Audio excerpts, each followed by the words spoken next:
എൻ്റെ പേര് അദ്രിജോ, എനിക്ക് 29 വയസ്സ്. ഞാൻ കമ്മിറ്റഡ് അല്ല.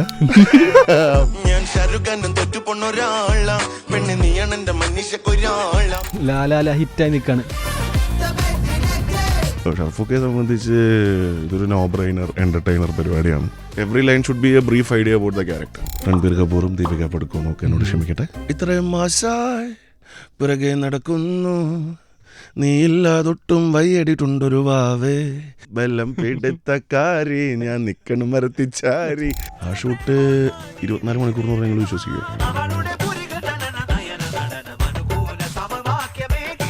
അപ്പോൾ ഹീറോയുടെ ഫ്രണ്ട്സ് 4 പേര് വന്ന് ഉക്കാരങ്ക, അപ്പോൾ ലിറിക്സ് പഠിച്ചു ക്യാമറ അപ്പടി എപ്പടി എപ്പടി പോകാൻ നമ്മളിത് മറ്റേ സാധനം പഠിച്ചു വെച്ചിട്ട് ഈ 4 ലൈനും പറഞ്ഞ് ഒറ്റ ടേക്കിൽ പാടണം എന്നൊക്കെ പറയും. അപ്പോൾ ഈ പടത്തിൽ ഒരു പാട്ട് ജാസിയായിട്ടും പാടുന്നുണ്ടൊരു ജെൻസി ബ്രേക്കപ്പ് സോങ്. അതിൻ്റെ ഫസ്റ്റ് ലൈൻ തന്നെ അമ്മ skibidi no love kabaddi now, അമ്മ പോക്കി നോ ടെമ്പോക്കി നോ.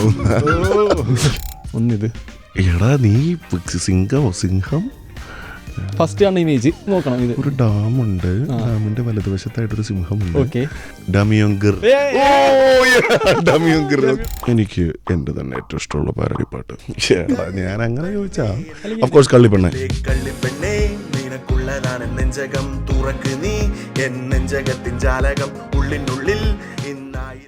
സിംഗപ്പൂരിൽ കുക്ക് ചെയ്യാനായിട്ട് പഠിക്കാൻ പോയി, ഷെഫ് ആവാൻ പോയി. അതിനുശേഷം കിടിലൻ കണ്ടന്റുകൾ കുക്ക് ചെയ്ത് തുടങ്ങി. ഇപ്പൊ സിനിമയിൽ കുക്ക് ചെയ്തുകൊണ്ടിരിക്കണം, അഭിനയത്തോടെയും ലിറിസിസ്റ്റ് ആയിട്ടും. Adri welcome to club FM. Thank you Akash, thank you. എങ്ങനെയുണ്ട്, how is life now? Life is good bro, life is surprisingly good. ഇപ്പോഴാണ് ശരിക്കും പറഞ്ഞാൽ കണ്ടന്റ് ചെയ്തു തുടങ്ങിയപ്പോൾ ബ്രോന് തോന്നിയത്, എനിക്ക് റെക്കഗ്നീഷൻ കണ്ടു തുടങ്ങി, ആൾക്കാർ അറിഞ്ഞു തുടങ്ങി എന്ന് തോന്നിയ ഒരു മൊമെന്റ്, അല്ലെങ്കിൽ ഏത് റീൽ കണ്ടപ്പോഴാണ്? കുഴിമന്തിയുടെ ഒരു റീൽ ചെയ്തിട്ടുണ്ടായിരുന്നു. പിന്നെ ആ ഒരു പീരീഡിലാണ് ആ ഒരു സാധനമാണ് ഏറ്റവും ഇങ്ങനെ ഭയങ്കരമായിട്ട് ഹിറ്റായത്. ഞങ്ങൾക്ക് പക്ഷേ ഏറ്റവും ഓർമ്മ കള്ളിപ്പെണ്ണയും. യെസ് യെസ്, കള്ളിപ്പെണ്ണയുടെ ബാധ്യത ഞാൻ ഇപ്പോഴും പേറി നടക്കുന്നുണ്ട്.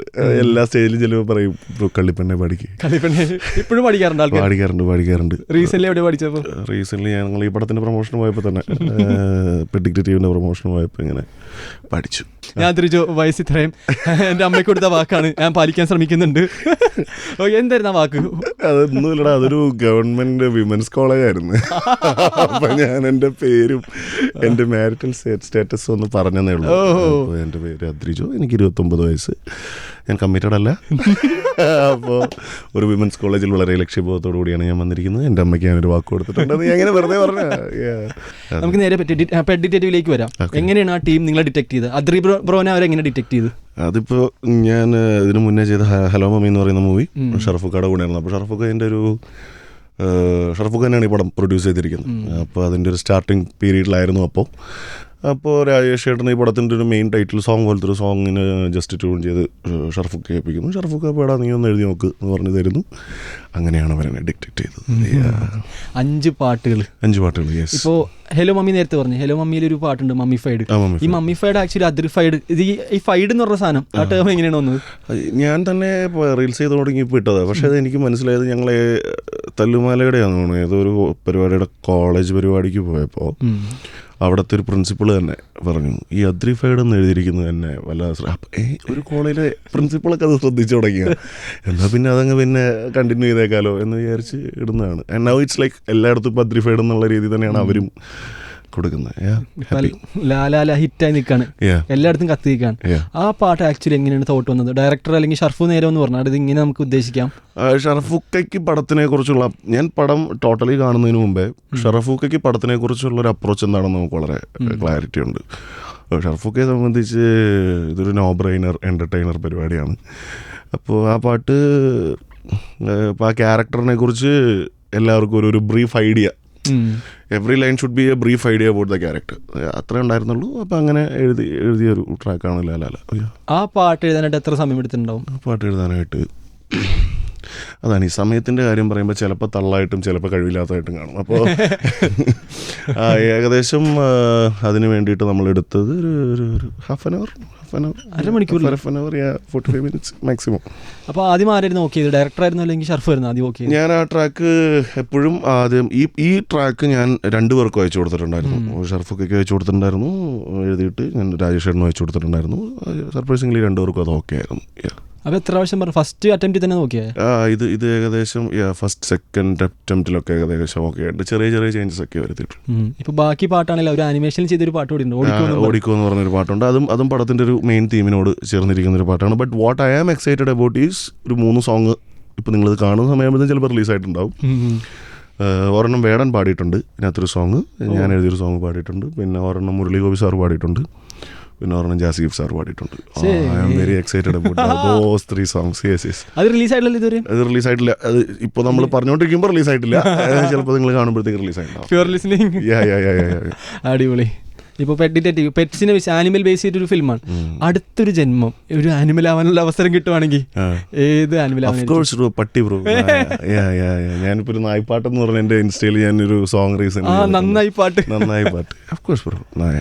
ഈ നായയെക്കുറിച്ചുള്ള ഏറ്റവും ഇമ്പോർട്ടൻറ്റ് കാര്യം എന്താണെന്ന് വെച്ചിട്ടുണ്ടെങ്കിൽ അത് അവനവനേക്കാൾ പ്രയോറിറ്റി ബാക്കിയുള്ളവർക്ക് കൊടുക്കും എന്നുള്ളതാണ്.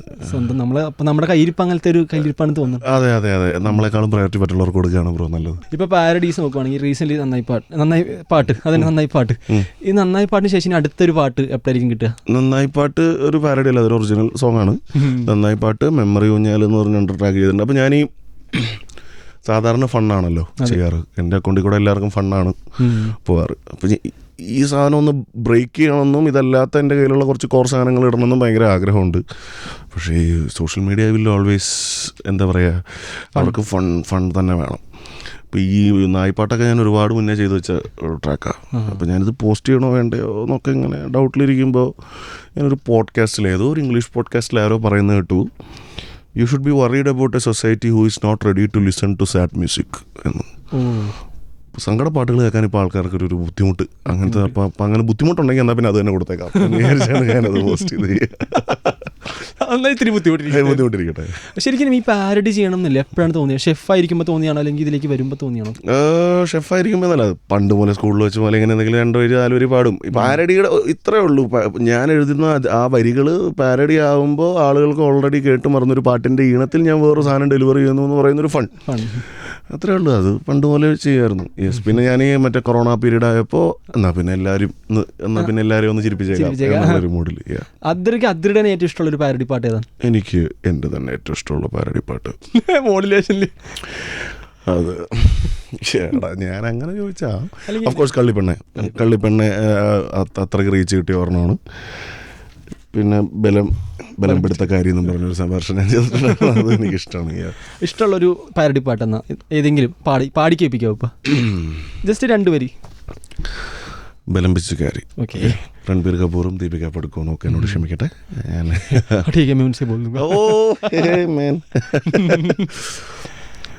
ഇത്രയും മാസായി പിറകെ നടക്കുന്നു, നീ ഇല്ലാതൊട്ടും വയ്യടിട്ടുണ്ടൊരു വാവേ, ഇത്രയും നാളായി ചുമ്മാ ചമ്മുന്നു എൻ്റെ സുന്ദര സുരഭില പ്രേമം കാണടി ബേബേ. ഓ നല്ല ക്യൂട്ടായ പെൺകുട്ടികൾ എൻ്റെ പിറകെ വന്നു, ഞാൻ എന്നിട്ടും പതറാതെ നിന്നെ കാത്തു നിന്നോ. ബലം പിടുത്തക്കാരി ഞാൻ നിക്കണം മരത്തിച്ചാരി, സ്നേഹം വാരി കോരി തരടി സുന്ദരി. രാവണപ്രഭു റീറിലീസിന് വരുന്ന രാവണപ്രഭു റീറിലീസിന് ഞാൻ പോയില്ല, പക്ഷേ ചോട്ടാ മുംബൈ FDFC തന്നെ ഞാൻ പോയിരുന്നു റിലീസിന്. രാവണപ്രഭു ഇതിൻ്റെ ഒരു ഓട്ടം കാരണം പോകാൻ പറ്റിയിട്ടില്ല. പോകണം എപ്പോഴെങ്കിലും. രാവണപ്രഭു ഞാൻ ഭയങ്കര വലിയ ഫാനാണ് ആ പടത്തിൻ്റെ. എന്നിട്ട് പോയില്ല തിരക്ക് ഓട്ടം കാരണം. അടിപൊളി. തല്ലുമാലയ്ക്ക് വന്നതിന് മുമ്പും തല്ലുമാല വന്നതിന് ശേഷം വന്ന കുറച്ച് മാറ്റങ്ങളെ. തല്ലുമാല വന്നതിന് ശേഷം വന്ന മാറ്റങ്ങൾ എന്ന് പറഞ്ഞിട്ടുണ്ടെങ്കിൽ the clarity about the industry, അത് ഒന്നാമത്തെ കാര്യം. ഇൻഡസ്ട്രിയെ കുറിച്ചുള്ളൊരു ടോട്ടൽ ക്ലാരിറ്റി. പിന്നെ സോഷ്യൽ മീഡിയയിൽ നമ്മൾ എന്തൊക്കെ ചെയ്ത് വൈറലായാലും നാട്ടുകാർക്ക് തരാൻ ബുദ്ധിമുട്ടുള്ള ഒരു അക്സെപ്റ്റൻസ് ഉണ്ടാവും. കോണ്ടന്റ് ക്രിയേറ്റർ എന്നുള്ളൊരു അതൊരു വൈൽഡ് അക്സെപ്റ്റൻസ് ഒന്നും ഇല്ല അതിന് സത്യം പറഞ്ഞാൽ.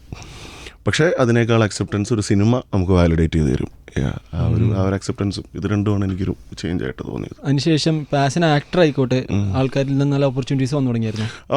വന്ന് തുടങ്ങിയിരുന്നു. പക്ഷേ ടു ആൻ എക്സ്റ്റെൻറ്റ് നമ്മളെ ഈ ഇതിനകത്ത് ഏറ്റവും ഇമ്പോർട്ടൻറ്റ് സാധനം എന്ന് എനിക്ക് തോന്നിയിരിക്കുന്നത്, ഞാനിത് പറയാൻ അങ്ങനെ വലിയ ആളൊന്നുമില്ല, but still excitement is a very important factor. ഇപ്പോൾ നമുക്ക് എഴുതാൻ കിട്ടുന്നൊരു സാധനമാണെങ്കിലും നമുക്ക് അഭിനയിക്കാൻ കിട്ടുന്നൊരു സാധനമാണെങ്കിലും we should be aware about the excitement that we have on it. അപ്പോൾ എക്സൈറ്റ്മെൻറ്റ് സാധനങ്ങൾ കുറച്ച് കുറവായി വരുന്ന ക്യാരക്ടേഴ്സിൽ. അപ്പോൾ അതാണ് ഞാൻ ആക്ടിങ്ങിൽ നിന്ന് ഇങ്ങനെ ഒരു ചെറിയൊരു എപ്പോൾ കിട്ടുന്ന എക്സൈറ്റിംഗ് ആയ ഒരു സാധനം അപ്പം ഞാൻ തിരിച്ചു വരും. ഇപ്പോൾ ഓളെ മെലഡിയുള്ള സോങ്ങിന്റെ ലാസ്റ്റത്തെ സീൻ ഭയങ്കര ടഫായിരുന്നു കേട്ടായിരുന്നു. അതെ അതെ, ശരിക്കും അത്രയും ടഫായിരുന്നു ആ സീൻ. അതെ അതെ, ഓള മെലഡി അത് മറ്റേ ഈ ഏരിയ അല്ലേ, ആരി സാരസി മാനസഹാരിണി, അത് ലെജൻഡ് മൂസിംബരാരി ഇങ്ങനെ എഴുതി വെച്ചിട്ടുണ്ടാവും. അപ്പോൾ നമ്മളത് വെളുപ്പിനാണ് ഷൂട്ട് ചെയ്യുന്നത്. ഒരു ക്യാമറാമാൻ, അവരുടെ കൂടെ നമ്മുടെ തമിഴിൽ നിന്നുള്ള മാസ്റ്ററാണ് ഡാൻസ് കൊറിയോഗ്രാഫി ചെയ്യുന്നത്. അപ്പോൾ ഹീറോയുടെ ഫ്രണ്ട്സ് 4 പേര് വന്ന് ഉക്കാരങ്ക, അപ്പോൾ ലിറിക്സ് പഠിച്ചു തുടങ്ങിയ ക്യാമറ അപ്പടി എപ്പടി എപ്പടി പോകാൻ നമ്മൾ ഇത് മറ്റേ സാധനം പഠിച്ചു വെച്ചിട്ട് ഈ 4 ലൈനും പറഞ്ഞ് ഒറ്റ ടേക്കിൽ പാടണം എന്നൊക്കെ പറയുമ്പോൾ ഉണ്ടായിരുന്നൊരു ബുദ്ധിമുട്ട്. എത്ര നേരം പോയി ആ ഷൂട്ട്? 24 മണിക്കൂർ എന്ന് പറഞ്ഞാൽ നിങ്ങൾ വിശ്വസിക്കുമോ? എൻ്റെ പാട്ട് അറൗണ്ട് ഒരു 20 മണിക്കൂറിൻ്റെ അടുത്ത് പോയിട്ടുണ്ട്. നമ്മളൊരു ഡേ തുടങ്ങി നൈറ്റ് ക്ലോസ് ചെയ്തിരിക്കുന്ന ഒരു പരിപാടിയാണ്. എന്നിട്ട് റഹ്മാൻ എന്ത് പറഞ്ഞു കഴിഞ്ഞപ്പോൾ? എൻ്റെ പാട്ട് യെസ്, പക്ഷെ ഞങ്ങളുടെ ആ ഒരു പോർഷൻ വരുന്നത്, ഞങ്ങൾ ഫ്രണ്ട്സിൻ്റെ പോർഷൻ വരുന്ന ടുവേർഡ്സ് എൻ്റെ ആയിരുന്നു. ഞങ്ങളറിയാലോ, പേടിച്ച് വരച്ച് ഞങ്ങളത് പഠിച്ച് ഞങ്ങളത് പെട്ടെന്ന് തീർത്തു. It was A good experience. പക്ഷെ തല്ലുമാല തന്നിരിക്കുന്ന ഒരു ഭയങ്കര വലിയ എക്സ്പീരിയൻസ് എന്താണെന്ന് വെച്ചാൽ, you are ready to meet any worst in any set in future. തല്ലുമാലയ്ക്ക് ശേഷം റഹ്മാന്റെ ഒരു പ്രോജക്റ്റ് എന്ന് പറഞ്ഞാൽ ജിംഖാനയുടെ ക്യാമിയോ റോള്, ലാസ്റ്റ് ഒരു ക്യാമിയോ റോള്. ഒന്നുമില്ല, ജിംഖാന എനിക്കറിയാം റഹ്മാനിക്കയുടെ ഭയങ്കര പേഴ്സണൽ ഫേവറേറ്റ് സബ്ജക്റ്റാണ്. റഹ്മാനിക്ക എടാ നീ ഒരു കുറച്ച് കാലത്തേക്ക് അവിടെ നിൽക്കണം എന്ന് പറഞ്ഞാൽ നമ്മൾ വരുന്ന തിരിച്ചൊന്നും അന്വേഷിച്ചില്ല, പോയി ചെന്ന് കൊടുത്തു. I am very happy about it. Yes, ഞാൻ നോക്കുമ്പോൾ ജിംഖാനിൽ ആദ്യം ലുക്മാൻ വന്നു. എനിക്ക് ഡൗട്ട് അടിച്ച് ഇനി എങ്ങാനും തല്ലുമാല ടീം വരുമോ? അപ്പം ഞാൻ നോക്കുമ്പോൾ നമ്മുടെ. പക്ഷേ എനിക്ക് ഏറ്റവും വലിയൊരു ഭാഗ്യം കിട്ടിയത് തല്ലുമാലയിൽ നമുക്ക് ആ സെറ്റ് എൻജോയ് ചെയ്യാൻ പറ്റിയിട്ടില്ല. ഇതിൽ ഞാൻ നല്ലവണ്ണം എൻജോയ് ചെയ്തു. I was enjoying at the maximum. Yes, ജിംഖാനിൽ അങ്ങനെ എൻജോയ് ചെയ്യാൻ പറ്റി. റഹ്മാനായിട്ടുള്ളൊരു ബോണ്ട് എങ്ങനെയാണ്? മൈ എന്താ പറയുക, മെൻറ്റർ, ഗുരു എന്നൊക്കെ പറയാവുന്ന ഒരു മോഡൽ ഒരാൾ. നമ്മൾ സിനിമയുടെ എല്ലാ സാധനങ്ങളും പഠിക്കുന്നു. ഒരു സിനിമയെ ഒരു ഡയറക്ടർ എങ്ങനെ അപ്രോച്ച് ചെയ്യുന്നു, ഒരു സിനിമയെ ഒരു ആക്ടർ എങ്ങനെ അപ്രോച്ച് ചെയ്യണം, ഒരു സിനിമ സെറ്റിനെ ഒരു ഡയറക്ടർ എങ്ങനെ കൺട്രോൾ ചെയ്യുന്നു, ഒരു സിനിമ സെറ്റ് ഒരു ആക്ടറോടും ഒരു ആർട്ടിസ്റ്റിനോടും ഡയറക്ടറോടും എങ്ങനെയായിരിക്കണം, ഇതൊക്കെ നമ്മൾ പഠിക്കുന്നത് പുള്ളിയെടുത്താണ്. പുള്ളിക്ക് ആക്ച്വലി സിനിമ എന്ന് പറഞ്ഞാൽ എന്താണ് അതിരുടെ ഒരു ഒബ്സർവേഷൻ അല്ലെങ്കിൽ അതിരുടെ അഭിപ്രായത്തിൽ? എൻ്റെ അഭിപ്രായത്തിൽ ഖാലിദ് റഹ്മാൻ സിനിമ എന്ന് പറയുന്നത് സത്യം പറഞ്ഞാൽ ഞാൻ മനസ്സിലാക്കുന്നത് പുള്ളിയുടെ ഒരുപാട് പാഷനുകളിൽ ഒന്ന് മാത്രമാണ് സിനിമയെങ്കിലും പുള്ളിക്ക് ഹൈക്കിംഗ് ഒക്കെ പുള്ളിക്ക് ഭയങ്കര, പുള്ളിക്ക് നമ്മളെ കൊണ്ടൊന്നും പറ്റില്ലാത്ത, പുള്ളിക്ക് എന്താ പറയുക, പുള്ളി ഡെയിലി പുള്ളിയുടെ ജിമ്മിൽ പോകുന്ന പരിപാടികളൊക്കെ പുള്ളി എൻജോയ് ചെയ്യുന്ന ഒരാളാണ്. എന്നാൽ പുള്ളി അതുപോലെ ഭക്ഷണം ഇഷ്ടപ്പെടുന്ന ഒരാളാണ്. പക്ഷേ സിനിമയോടുള്ള പുള്ളിയുടെ പാഷൻ എന്ന് പറഞ്ഞിട്ടുണ്ടെങ്കിൽ ഹി വോണ്ട് ടു ഡെലിവർ ഭയങ്കര. നിങ്ങൾ അത് ഞാൻ നിങ്ങളോട് തന്നെ പറയുകയാണ്, നിങ്ങൾ ഖാലിദ് റഹ്മാൻ്റെ ഇതുവരെയുള്ള എല്ലാ സിനിമയും എടുത്തു നോക്കിയാൽ ആ സിനിമ നിങ്ങളോട് പറയാൻ ഉദ്ദേശിക്കുന്നത് ശരിക്കും പറഞ്ഞാൽ ഭയങ്കര പൊളിറ്റിക്കലായിട്ടുള്ള കുറേ കാര്യങ്ങളാണ്. പക്ഷേ നിങ്ങൾക്ക് അങ്ങനെ അതെങ്ങനെ കൊമേഴ്ഷ്യലി പാക്ക് ചെയ്ത് നിങ്ങൾക്ക് ആർക്കും അത് മനസ്സിലാവാത്ത രീതിയിൽ അതെങ്ങനെ ഡെലിവറി ചെയ്യുക എന്നുള്ളതിലൊരു മാസ്റ്ററാണ് പുള്ളി. പെറ്റ് ഡിറ്റക്റ്റീവിൽ ഇപ്പോൾ ഷർഫുദ്ദീൻ ആദ്യം വിളിച്ചപ്പോൾ ആക്ച്വലി ലിറിസിസ്റ്റ് ആയിട്ടായിരുന്നു ഇങ്ങോട്ട് ചോദിച്ചത്, അല്ലെങ്കിൽ ആക്ടർ ആ ഒരു റോൾ വന്നിരുന്നു? ഇല്ല, ഇതിനകത്തുള്ളൊരു പരിപാടി ഷർഫുക്കയുടെ ഒരു ഫ്രണ്ട് എന്ന് പറയുന്നൊരു പരിപാടി ഇതിനകത്ത് ചെയ്തിരിക്കുന്നത് ജോമോനാണ്. അപ്പോൾ ജോമോന സെറ്റിലുണ്ടായിരുന്നു. അപ്പോൾ ആക്ച്വലി ജോമോൻ ഹലോ മമ്മിയുടെ സെറ്റിൽ വെച്ചിട്ട് തന്നെ ഇതിനകത്തേക്ക് ഇന്നതാണ്. അപ്പോൾ ഷർഫുക്ക എന്നോട് പറഞ്ഞടാ ഇങ്ങനൊരു പടമുണ്ട്, ഇങ്ങനൊരു ക്യാരക്ടറുണ്ട്, അത് ജോമോനാണ് കുറച്ചുകൂടെ ആപ്റ്റ്. അപ്പോൾ ഞാൻ ആ ക്യാരക്ടറിനെ കുറിച്ച് നേരത്തെ കേട്ടിട്ടുണ്ടായിരുന്നു. അപ്പോൾ എനിക്ക് പറയാം അത് ജോമോൻ തന്നെയാണ് അതിനകത്ത് ഏറ്റവും പെർഫെക്റ്റ് ആണ്, ജോമോൻ്റെ എനർജിയാണ് അതിനകത്ത് ഏറ്റവും കറക്റ്റ്. ബട്ട് യെസ്, ഞാൻ കുറച്ചുകൂടി ഹാപ്പിയാണ് ഈ ലിറിസിസ്റ്റ് എന്ന് പറയുന്നൊരു പരിപാടിയിൽ. It kinds of feel good, bro. Trailer ഇറങ്ങുമ്പോൾ അല്ലെങ്കിൽ പാട്ട് ഇറങ്ങുമ്പോൾ അദ്രിഫൈഡ് ലിറിക്സ് കേൾക്കുമ്പോൾ എന്താ ഫീൽ ചെയ്യണം? ഞാൻ ചോദിച്ച് അദ്രിഫൈഡ് എന്ന് വെക്കണോ അദ്രിജോ എന്ന് വെക്കണോ? അപ്പോൾ രാജേഷ് മുരുകേശൻ മ്യൂസിക് ഡയറക്ടറും ഷർഫുക്കയും പറഞ്ഞു വേണ്ട അത് അദ്രിഫൈഡ് എന്ന് തന്നെ പോട്ടെ, അതാണ് എൻ്റെ ഒരു പരിപാടി. അദ്ദേഹമായിട്ട് റീസെന്റ് വന്നിട്ടുണ്ടായിരുന്നു, അദ്ദേഹമായിട്ട് രാജേഷ് ചേട്ടനായിട്ട് എങ്ങനെയായിരുന്നു ആ റാപ്പ് വർക്ക് ചെയ്തത്? ക്രേസി മാൻ, ഭയങ്കര ഗുഡ് അനുഭവം. ഞാനൊരു മാർച്ച് എൻഡോട് കൂടിയിട്ട് ഷർഫുക്ക എന്നെ ഒരു ദിവസം വിളിച്ചിട്ട് പറഞ്ഞാൽ അതിന് 2 ദിവസത്തിൽ നിനക്ക് ഞാനൊരു ഫ്ലൈറ്റ് ബുക്ക് ചെയ്യും, നീ നേരെ ചെന്നൈയിൽ പുള്ളിയുടെ അടുത്തേക്ക് പോക്കോ, അപ്പോൾ അവിടെ പോയി അവൻ്റെ കൂടെ ഇരുന്ന് പാട്ടൊക്കെ സെറ്റാക്ക് എന്ന് പറഞ്ഞ് ഞാനൊരു 10 ദിവസം പുള്ളിയുടെ വർക്ക് ചെയ്യാനുള്ളൊരു ഭാഗ്യം ഉണ്ടായി. അപ്പോൾ അതാണല്ലോ നമ്മളൊരു സിനിമയുടെ ബിഹൈൻഡിൽ പ്രോപ്പറായിട്ടിരുന്നിട്ടൊരു മ്യൂസിക് ചെയ്യുന്ന ഒരാളുടെ കൂടെ അയാളുടെ പെർസ്പെക്റ്റീവിലിരുന്ന് വർക്ക് ചെയ്യുന്നു എന്ന് പറയുന്നൊരു സാധനം. രാജേഷ് ചേട്ടനാണെങ്കിൽ ഒരു ഭയങ്കര പാവം, ഒരു സ്പിരിച്വലി മെമ്പൊടിയുള്ള ഒരു നല്ലൊരു മനുഷ്യൻ. അപ്പോൾ പുള്ളിയുടെ കൂടെ ഇരുന്ന് വർക്ക് ചെയ്യുന്നത് ഇറ്റ് വാസ് വെരി നൈസ്. അതുകൊണ്ട് തന്നെ ഞങ്ങൾക്ക് ആ റാപ്പ് ഭയങ്കര സെറ്റ് ആയതുകൊണ്ട് തന്നെ പാട്ടുകളൊക്കെ പെട്ടെന്ന് ചെയ്യാനും പറ്റും. ഭയങ്കര സ്വീറ്റ് ആയിരുന്നു. അത് എങ്ങനെയുണ്ടായിരുന്നു എക്സ്പീരിയൻസ്? അടിപൊളിയായിരുന്നു. പുള്ളി ഭയങ്കര സ്വീറ്റ് ആയിരുന്നു. ഞാൻ പുള്ളിയോട് ചോദിക്കാം, പ്രൊഡ്യൂസർ ഈ പടത്തിന്റെ ഷർഫുക്ക ഇങ്ങനെ ഉണ്ടായിരുന്നു പ്രൊഡ്യൂസർ വന്നപ്പോ? Producer is very good. Producer never make us feel like he was a producer. Producer ഭയങ്കര കറക്റ്റായിരുന്നു. I'm very happy about the film. I'm very happy about the way I work in it. പുള്ളി നമുക്ക് വേണ്ടി provide ചെയ്ത് തന്നിട്ടുള്ളതും പുള്ളി നമുക്ക് തന്നിട്ടുള്ളൊരു ഒരു സ്വാതന്ത്ര്യവും, അല്ലെങ്കിൽ ബ്രോ ഇറ്റ്സ് ബേസിക്കലി നമ്മളുടെ ഒരു ക്രിയേറ്റീവ് സാധനത്തിൽ ഒരാൾ കുറച്ചുകൂടി നമ്മളെക്കാൾ കുറച്ചുകൂടി മുകളിൽ നിൽക്കുന്ന ഒരാൾ ട്രസ്റ്റ് ചെയ്യുക എന്ന് പറയുന്നതിലാണ് നമ്മുടെ ഹൈ. ഇപ്പം എന്നോട് ചോദിക്കുമ്പോൾ തല്ലുമാലയിൽ ഞാൻ വന്ന് അഭിനയിച്ച് അതിനെക്കുറിച്ച് ആളുകൾ പറയുന്ന അഭിപ്രായത്തെക്കാൾ എൻ്റെ ഹൈ എന്ന് പറഞ്ഞിട്ടുണ്ടെങ്കിൽ ഖാലിദ് റഹ്മാൻ എന്ന് പറയുന്ന ഒരാൾ have seen some potential in me എന്ന് പറയുന്നതാണല്ലോ എൻ്റെ ഒരു ഹൈ. അപ്പോൾ ആ ഒരു രീതിയിൽ തന്നെ പുള്ളി അത് ഭയങ്കര കൺസിസ്റ്റൻ്റ് ആയിട്ട് പുള്ളി ഷറഫുക്കയും അതിൻ്റെ അടുത്ത് ഇങ്ങനെ കീപ്പ് ചെയ്യാറുണ്ട്. I'm very happy about it. Response എങ്ങനെയുണ്ട്? It's getting very good response. ഒരു നോ ബ്രെയിനർ പടമാണ്. ലോജിക്കില്ലാതെ പൊട്ടിച്ചെരിച്ച് കുട്ടികൾക്കും ഫാമിലിക്കും വേണ്ടിയിട്ടുള്ളൊരു ഒരു മാജിക് അതിനകത്തുണ്ട്. അടിപൊളി. ഇത്രയും തിരക്കിനിടയിൽ ഇപ്പോൾ ലിറിസിസ്റ്റായിട്ട് എഴുതുന്നുണ്ട്, അഭിനയിക്കുന്നുണ്ട്. ഫ്രീ ആകുമ്പോൾ അദ്രിജോന് ചെയ്യാൻ ഇഷ്ടമുള്ള കാര്യങ്ങൾ എന്തൊക്കെയാണ്? Listen to more music. ഞാൻ ആക്ച്വലി എനിക്ക് ഏറ്റവും ഇഷ്ടം എൻ്റെ ലൈഫിൽ എന്താണെന്ന് വെച്ചാൽ ഇപ്പോൾ എൻ്റെ യൂട്യൂബിൻ്റെ ഹോം പേജാണ്. കാരണം എൻ്റെ അൽഗോരിതം ഭയങ്കര രസമാണ്. ഞാനിങ്ങനെ പലതും കേട്ടും പലതും കണ്ടിട്ടും എല്ലാ ദിവസവും രാവിലെ ഞാനിങ്ങനെ TV ഓണാക്കുമ്പോൾ യൂട്യൂബിൻ്റെ ഹോം പേജ് എനിക്കിങ്ങനെ കുറേ പല ഭാഷയിലുള്ള പുതിയ പുതിയ പാട്ടുകളും പുതിയ ആർട്ടിസ്റ്റുകളെയും കൊണ്ട് പരിചയപ്പെടുത്തി തരും. റീസെൻ്റ്ലി പുതിയതായിട്ട് പരിചയപ്പെട്ട ആർട്ടിസ്റ്റ്? റീസെൻ്റ്ലി ഞാൻ പരിചയപ്പെട്ട ആർട്ടിസ്റ്റ് ബിജി എന്ന് പറഞ്ഞിട്ടുണ്ട്. ഒരു കുർദിസ്ഥാൻ ആർട്ടിസ്റ്റ് ഉണ്ട്. ഒരു കുർദിസ്ഥാൻ ആർട്ടിസ്റ്റ് ബിജിയുടെ കുർദിസ്ഥാൻ ആർട്ടിസ്റ്റ്. കേട്ടിട്ടില്ലേ? കേട്ടോ, ക്രേസി. ആദ്യം കണ്ടന്റിലേക്ക് വന്നു. കണ്ടന്റിൽ നിന്ന് ഇപ്പോൾ നേരത്തെ പറഞ്ഞ പോലെ ആക്ടിങ്, പിന്നെ ലിറിസിസ്റ്റായി. എഴുത്ത് പരിപാടി തുടങ്ങാൻ എപ്പോഴാണ് ആക്ച്വലി അദ്രി തീരുമാനിച്ചത്? എഴുത്ത് പരിപാടി ആക്ച്വലി ഞാൻ ഈ ഇൻസ്റ്റയിലൊക്കെ പോസ്റ്റ് ചെയ്തുകൊണ്ടിരുന്ന റീലിലൊന്നും ഞാൻ പ്രോപ്പറായിട്ട് അങ്ങനെ എഴുതിയിരുന്നൊന്നുമില്ല. ലൈക്ക് നമ്മുടെ മൈൻഡിൽ എന്ത് വരുന്നോ അത് റെക്കോർഡ് ചെയ്ത് അപ്പോൾ പോകാന്നുള്ള പരിപാടിയാണ്. പിന്നെ ഇപ്പോൾ ഞാനിപ്പോൾ ഈ പടത്തിന് വേണ്ടിയാണ് ഞാൻ പ്രോപ്പറായിട്ടൊരു 5 പാട്ട് എഴുതുന്നത്. ഞാൻ നോട്ട് പാഡ് എന്ന് പറയുന്നൊരു ആപ്പ് പ്രോപ്പർലി ഡൗൺലോഡ് ചെയ്യുന്ന ഒരു പടത്തിന് വേണ്ടിയിട്ടായിരിക്കും.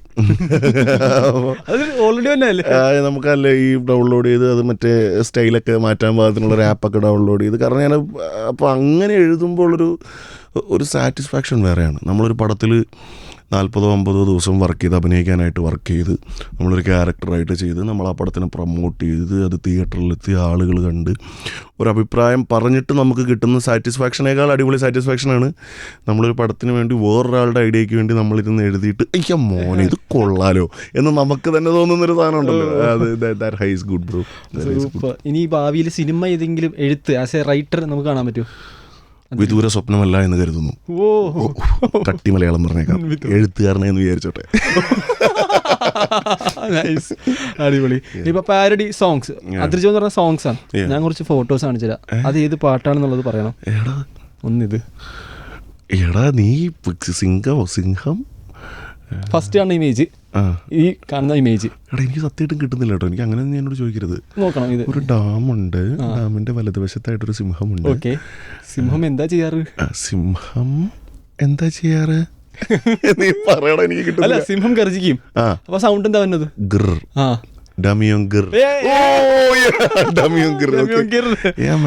ഇനി അടുത്തത് ഞാൻ അത്ര ഇൻസ്റ്റാ പൂക്കിയല്ലോ ഞാൻ. നിങ്ങൾ സിഗ്മയാണെന്ന് തോന്നുന്നു.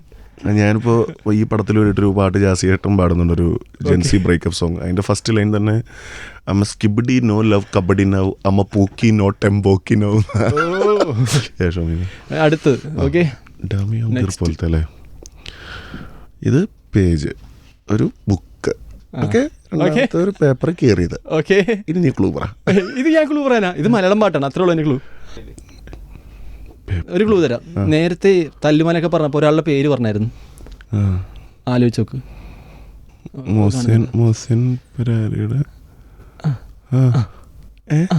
വരട്ടെ, ഏതാ ആലോചിക്ക്.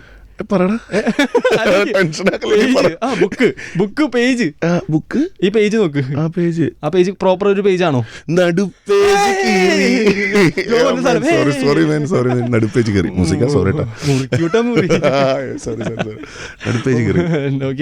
നീ കൊറേ വർക്ക് ചെയ്തിട്ടുണ്ടല്ലേ അതിന് വേണ്ടിട്ട്? ചെറുതായിട്ട് ജീവിക്കണ്ടേ അദ്രി ബ്രോ.